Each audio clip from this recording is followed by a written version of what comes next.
I've done videos in the past where I have made fun of Keltec for how they design their guns. And I stand by those. Keltec, if you're watching this, I love your stuff. You guys are great. Keep doing you. Not sponsored or anything like that. I literally paid for this out of my own pocket because of you guys. You guys are awesome. Signing up for the channel, memberships, all that good stuff. Checking out the live streams Mondays, Wednesdays, Fridays. That is awesome because you guys help me grow the channel, which then gets me a couple of extra bucks a year so I can buy stupid stuff like this. This is the Keltec P15, but with the aluminum frame. Now, this is a big difference from the polymer frame. These guns are exceptionally expensive, which is probably why it is doomed to slight failure, but let's move past that for the sake of this review. But this is by far one of the smallest and lightest 15-round double-stack guns on the market. This is a Glock 19, which is basically the industry standard. Now, when people come to me, and just to specify, because I bag on Glock a lot, even though I have a Glock tattoo. People come to me, they want to buy one gun. One gun to rule them all. You want one for your home defense, self-defense, carry, whatever. Perfect. Get a Glock.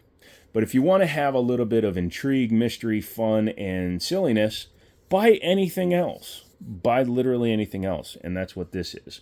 Normally, these guns are exceptionally expensive, coming in at well over $600 on the new side of things, which is why only one distributor is currently carrying this version of it, whereas the polymer frame version of it is under $4 or under $5 all day long.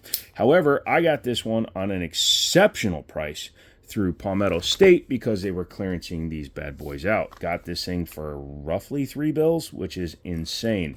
Comes in a nice little hard case, has your Keltec style gun lock, which whatever. Does have an extra magazine, which for some reason I thought it didn't. I thought it only came with one mag, but maybe that was just the polymer version.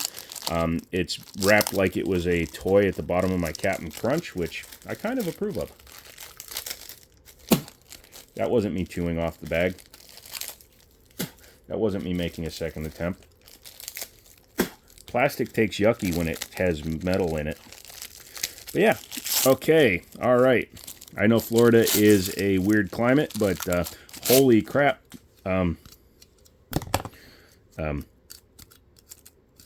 That's not oil. That is, that's the sticky. That's the sticky icky. But you get one flush fit magazine and one extended magazine, which is really cool. Really nice. Clear. So we're going to do this, do that, so you can see that and that. And in case you were wondering, that is a cool sign that my buddy Drunk Mouse made for me. He knows I like 1911s, so he made me a base plate. He made me a 3D printed copy of one, along with some letters. I don't know what those mean. If you type that into Google, I'm sure it'll take you somewhere interesting. Can you take me higher? No, get off my plane, said Harrison Ford to, what's his name? Let's take a look at the manual really quick, because this thing actually does a couple of things I didn't realize, and I wanted to look at it. So this gun has a really nice manual, as opposed to the Daria we looked at last time. So this gun is a chassis system, believe it or not. It is a screw build, but it's also a chassis system. It is a 4-inch barrel, and it is in 9mm. Some people question, does it actually have selector switch adjustment? Does not recommend. Selector switch is accessible. Oh, interesting. Disassembly. Sorry, I'm reading this. So it does have a magazine disconnect, which I made fun of. Turns out the magazine disconnect is actually disengageable. So that steps this gun up massively in my book. Has a nice exploded view. Now that is the polymer one. This one does not have removable back straps, but the rest of the gun is pretty much the same. But yeah, all right. So chambered in 9mm, created by a man who builds guns that he likes. However, some of them actually appeal to the mass public. Has pretty cool cuts in it. Has rear and forward slide serrations. The rear serration's easy. Front side serrations are pretty smooth, but I guess if you're wearing a glove, you could probably grab it pretty well. Lots of Allen screws or hex head screws. They like to do that. However, it's not holding the frame together. This is actually what holds in your chassis. So as you can see, the serial number is in a window because the chassis is removable. So should you want to put this in a polymer frame, you could, or if this frame gets damaged or melted or whatever the case may be, you can swap it out.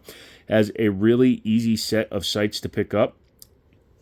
Again, this gun, when it's under normal pricing, is over $600. So if you're over $600, I would expect it to have night sights, and this one does. So it has a high vis, tritium front and rear. As you can see, there you go, and rears, so it's very easy to pick up and not overly bright. Already has a little bit of wear showing on the barrel. However, my $2,000 DWX has the same thing with it. So, because it has a magazine disconnect and it is currently engaged, we will be running it with a mag in it. With the extension on it, I can get my hand on it, which is really nice. For size comparison, both these hold 15+1. They both have similarly length barrels, 4 inches. However, you can see the Keltec is very close in a lot of dimensions. Where it differs the most is in its weight. When this thing is dry, it is a 13.5 ounce gun. This is like 23, 24, so it's nearly 9-10 ounces heavier, supposedly. Very, very lightweight gun. Grip safety. It can actually be defeated and pinned in should you be one of those big-ass babies that complains all the time. Oh no, it has a grip safety. What am I going to do? Dude, if you shoot 1911s and you've been shooting them for more than 17 seconds, you've been using frickin' grip safeties. No external manual safety, no trigger dingus, so this is the only external manual safety. It does have a drop safety. Has removable grip panels on the Alley version, so who knows, maybe there's somebody out there currently making some new grips for it, although the wood grips actually have plenty of texturing and they feel pretty good in the hand. Front and rear strap diamond checkering, which is actually really good. I actually like the pattern and I like how well it works. I would have liked to see them continue it onto the base plate, especially since that's what it's designed for. It would have been nice to see that there. Nothing on the front of the trigger guard, completely smooth. Nowhere to mount a light laser or bazooka. This is your basic carry gun. Yes, you can take this all off and swap it out and put optics on it. Don't. It's not worth it. It is striker fired, which I believe makes this their first striker fired gun, if I'm not mistaken. If somebody wants to correct me down below, I would definitely listen. Or pistol, anyways. Yeah, feels pretty good. Loaded chamber indicator up top. I don't have a snap cap handy, otherwise I'd put one in it. Single-sided slide lock, slide release, so you don't have to worry about anything special. We'll show you how to take that apart in a minuto. Yes, I will show how to take this apart. YouTube, don't worry about it. Don't worry about it. Don't worry about it. Don't worry about it. Don't worry about it. Okay, let's talk about the trigger. So it is clear, and it has a pretty hefty first pull, and when you do this, it comes back to a wall, and it's not charged. There we go.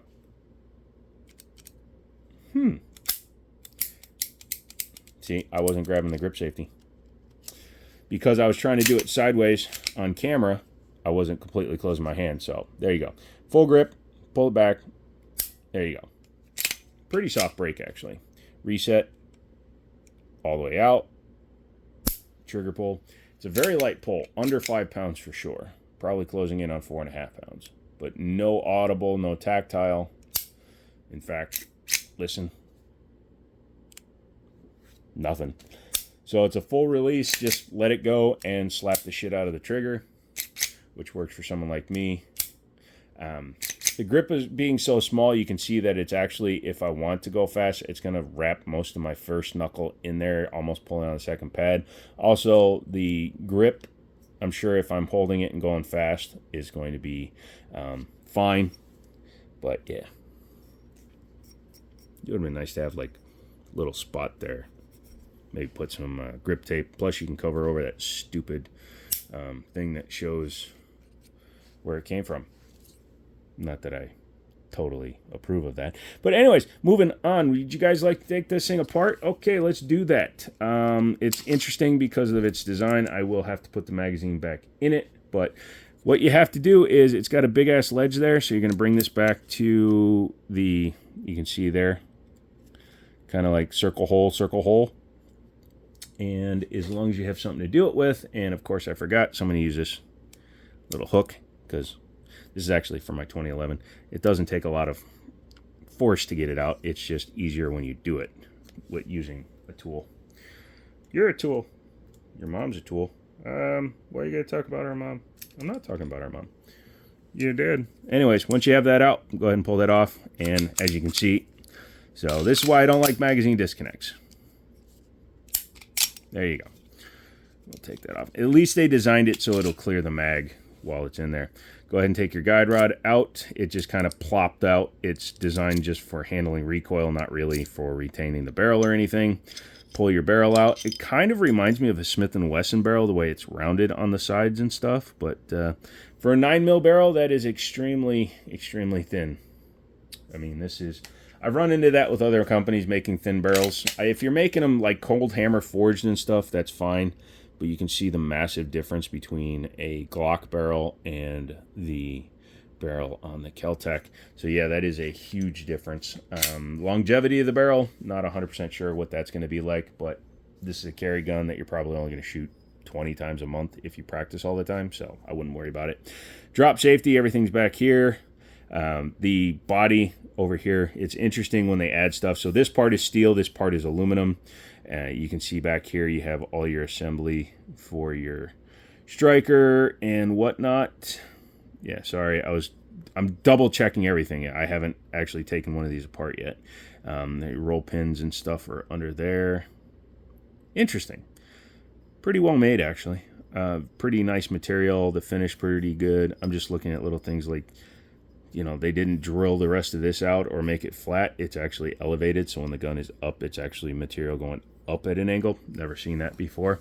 Taking a look at the aluminum body, like I said, once you take these screws out, you can literally pull the chassis out and swap it into something else. As you can see, it's so basic in there. So, and then that right there is your screw for your magazine disconnect. Pretty crazy. But anyway, not going to modify it. This gun came out this way. If I take it to the range, I'm going to shoot it as it is out of the box before we do anything funky. Nice to see they put a little bit of assembly lube or oil on it. And yeah.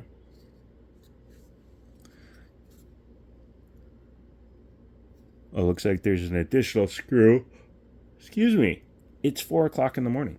Has an additional screw there for the front of the trigger group. Interesting.